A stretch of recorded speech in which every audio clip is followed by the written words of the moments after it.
बिस्मिल्लाहिर्रहमानिर्रहीम। आज का हमारा टॉपिक है otitis media upper respiratory tract का एक प्रॉब्लम है। अपर रेस्पिरेटरी ट्रैक का ओटाइटस मीडिया जो है ये हैं तो ईयर के साथ इसका ताल्लुक़, ठीक है। लेकिन ये अपर रेस्पिरेटरी ट्रैक में इसी वजह से इसका शुमार होता है क्योंकि इसमें एक ट्यूब है जिसको कहा जाता है यूस्टिचियन ट्यूब। ये यूस्टिचियन ट्यूब जो है ये हमारे नेज़ोफेरिंक्स के साथ ये अटैच करता है, ठीक है। इस अटैचमेंट की वजह से ये अपर रेस्पिरेटरी ट्रैक में इसको कंसिडर किया जाता है, ठीक है, क्योंकि ये नेज़ल के साथ अटैच होकर आगे प्रॉब्लम क्रिएट करता है। तो इसी वजह से इसको otitis media upper respiratory tract में आपके कोर्स बुक में शामिल है। अब आते हैं इसको ओटाइटस मीडिया क्यों कहते हैं, ये ओटाइटस का क्या मतलब है। आपको बताता चलूँ कि आइटस का मतलब है स्वेलिंग या इन्फ्लेमेशन, ठीक है, और ओट का मतलब यह है कि एयर। तो अब ओटाइटस मीडिया क्यों कहते हैं, ओटाइटस मीडिया इसको इसी वजह से कहते हैं, मीडिया कहते हैं मिडल को, ठीक है। अब क्या, जबकि हम कान का स्ट्रक्चर जब भी पढ़ते हैं तो इसके स्ट्रक्चर में एनाटॉमी में अगर आप देखें जो मैंने आपके सामने ड्रा किया है, यहाँ से लेकर अप टू, अगर आप यहाँ से देख लें बाहर से लेकर अप टू यहाँ तक, तो ये है एक्सटर्नल ईयर। फिर यहाँ से लेकर यहाँ तक जो है वो है मिडल ईयर, जबकि इसके बाद जितना भी आता है वो है इंटरनल ईयर, ठीक है। अब जहाँ पर भी अगर इन्फ्लेमेशन हो रही है, जहाँ पर अगर स्वेलिंग हो रही है तो उसको उसके मुताबिक कहा जाता है। फॉर एग्जांपल अगर बाहर कान में यानी एक्सटर्नल ईयर में हो रही है, आउटर ईयर में लेट सपोज हो रही है, तो इसको कहते हैं ओटाइटस एक्सटर्ना। अगर दरमियान में हो रही है यानी जो मिडल ईयर है तो फिर इसको कहा जाता है ओटाइटस मीडिया। अगर अंदर की जानिब यानी इनर मोस्ट साइड पर हो रही है तो फिर उसको कहा जाता है ओटाइटस इंटरना, ठीक है। तो इसी वजह से ओटाइटस मीडिया इसको कहा जाता है क्योंकि इसका ये मिडल ईयर का इन्फेक्शन है। तो आप सुनिए, आपके पास ये नॉलेज होना ज़रूरी है कि मीडिया में यानी जो मिडल सेक्शन ऑफ ईयर है इसमें कौन कौन से पार्ट आते हैं, ये सीखना ज़रूरी है, क्योंकि सबसे पहले आप बैकग्राउंड सीखेंगे तो तब आप प्रॉब्लम को समझ सकते हैं। तो आपके लिए ये बताता चलूँ कि सबसे पहले ये जो आपको एयर फ्लैप जो नज़र आ रहा है, जो आमतौर पर हमारा बाहर नज़र आता है, एक्सटर्नल पोर्शन है, इसको कहा जाता है आरिकल एज ए होल। जितना भी कान है इसको एज ए होल कहा जाता है आरिकल, ठीक है। और फिर इसके जहाँ पर बालियाँ लटकाए जाते हैं लड़के, उसको कहा जाता है पेन्ना, ठीक है। और ये साइंटिस्ट कंसिडर करते हैं कि this is the vestigial organ in the human body. Human body में तकरीबन 180 वेस्टिजियल आर्गन हैं, ठीक है, जिसमें टांसल्स हैं, अपेंडिक्स हैं, या हमारे पाँव की जो छोटी उंगली है इसको भी वेस्टिजियल आर्गन कहा जाता है। इसके अलावा मेल के जो चेस्ट पर बाल होते हैं ये भी वेस्टिजियल आर्गन कंसिडर किए जाते हैं। और सेम इसी तरह ये जो पेन्ना है, the lower part of auricle is known as pinna, इसको भी वेस्टिजियल आर्गन कंसिडर किया जाता है, ठीक है। तो एज ए होल स्ट्रक्चर है आरिकल। अब इसके बाद जो अंदर ट्यूब है, जो नाली है, इसको कहा जाता है एक्सटर्नल ऑडिटरी कैनाल। ये सिर्फ एक ट्यूब है जिसके ज़रिए साउंड वेव्स जाते हैं। अब यहाँ से लेकर आउटर मोस्ट से लेकर यहाँ तक, तो ये जितना भी एरिया है including auricle plus this tube, it is considered as external ear. Now the second part is middle ear. The middle ear consist of auditory vesicles ossicles. Auditory ossicles जो है ये 3 बोन पर मुश्तमिल हैं, ठीक है। 3 बोन्स पर, एक कान में 3 हड्डियां होती हैं, ठीक है।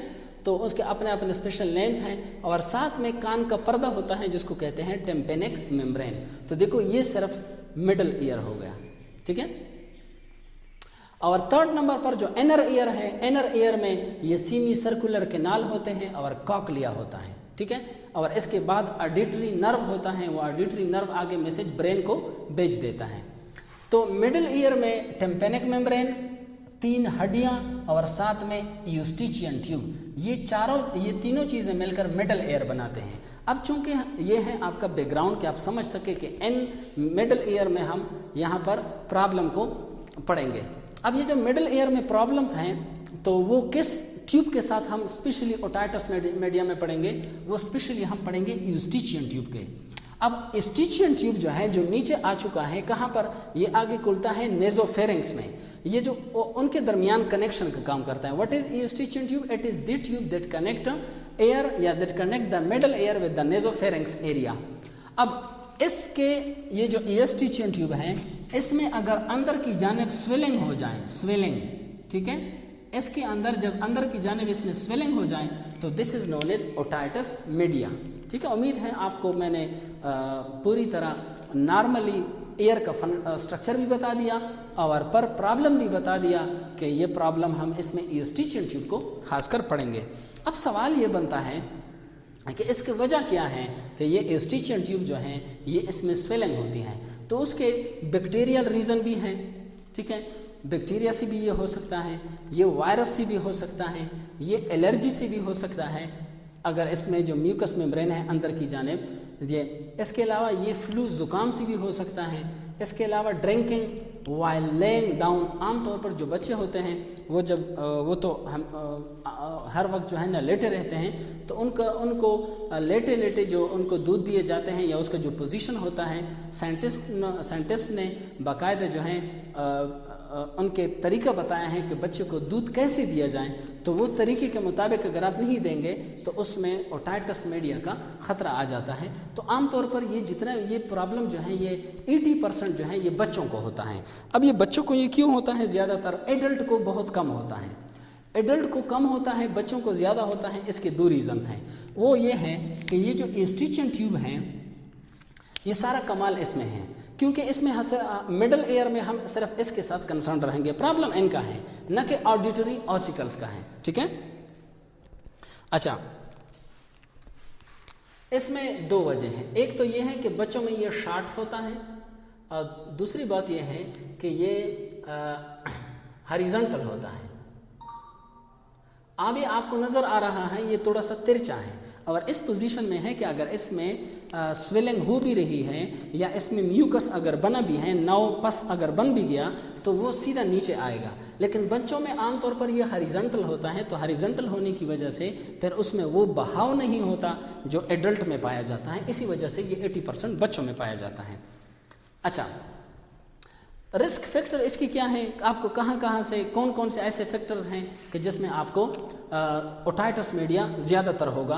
वो ये है कि पुअर लिविंग कंडीशन, आमतौर पर जो बच्चे मेले कचेले होते हैं, सफाई इनकी सही तरह नहीं होती, तो जो खीरन किस्म के बच्चे होते हैं फिर उनमें ये ज़्यादातर ओटाइटस मीडिया उनको होता है। कान भरे हुए होते हैं, उसमें जो है ना ज़्यादातर मिट्टी में खेलते हैं तो सारा गंद वगैरह अंदर भरा होता है।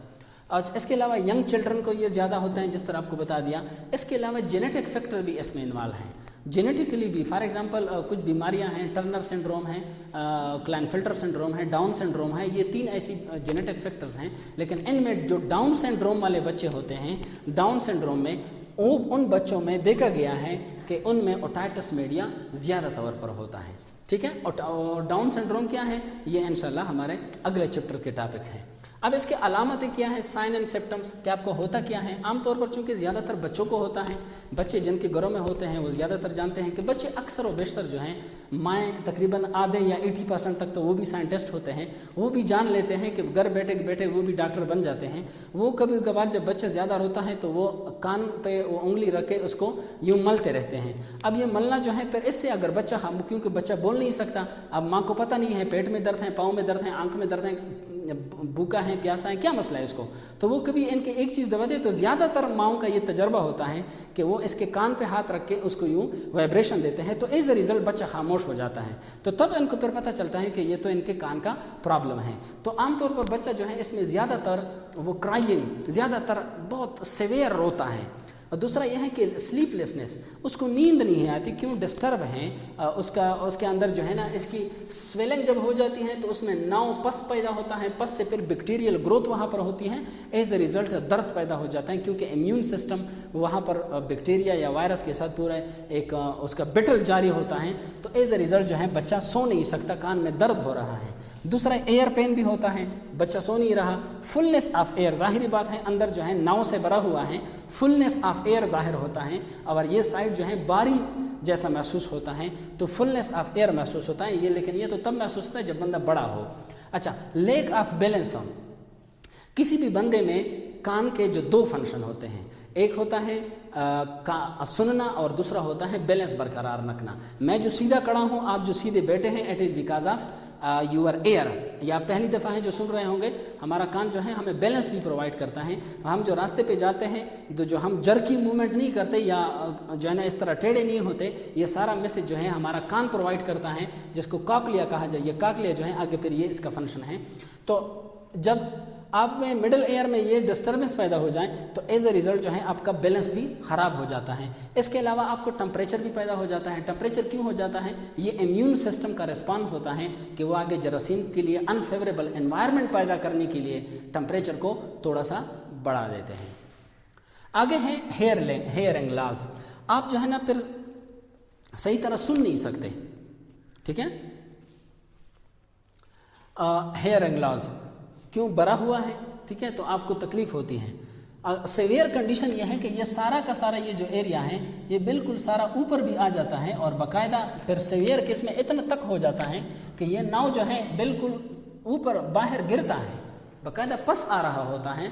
तो ये भी कंडीशन है। और दूसरा कंडीशन ये है कि ये नाव जो है ये नीचे चला जाता है, नीचे जाकर मुंह में या उसके पिछले साइड पर बाकायदा डाइजेस्टिव सिस्टम में ये गिरता रहता है। तो ये इसका क्रॉनिक कंडीशन होता है। तो एज ए रिज़ल्ट जो है आपको हेयर एंगलाज भी हो जाती है। दूसरा ये है टेनाइटस। आपको टेनाइटस क्या है? टेनाइटस ये है कि अगर आपको कान में रिंगिंग बेल, जैसे कान में कोई घंटी बज रही हो, तो उसमें आपको ये फीलिंग होती है। बंदा थोड़ा सा अगर जहन पे बोझ डाले कि हम कानों में थोड़ी सी चीज़ जो है अगर कोई 20 उसमें गलती से घुस जाएं तो बिल्कुल हमें ऐसा लगता है जैसे कोई जो है ना 22 टायर वाली गाड़ी अंदर जा रही हो, ऐसे जो है ना उसकी आवाज़ और उसकी जो है ना कोई बड़ा जो डबल सीटर गाड़ी अंदर जा रही है, तो बंदा इतना पस जो है, इतना फ्लूइड भरा हुआ है, ये कैसे बर्दाश्त कर सकता है?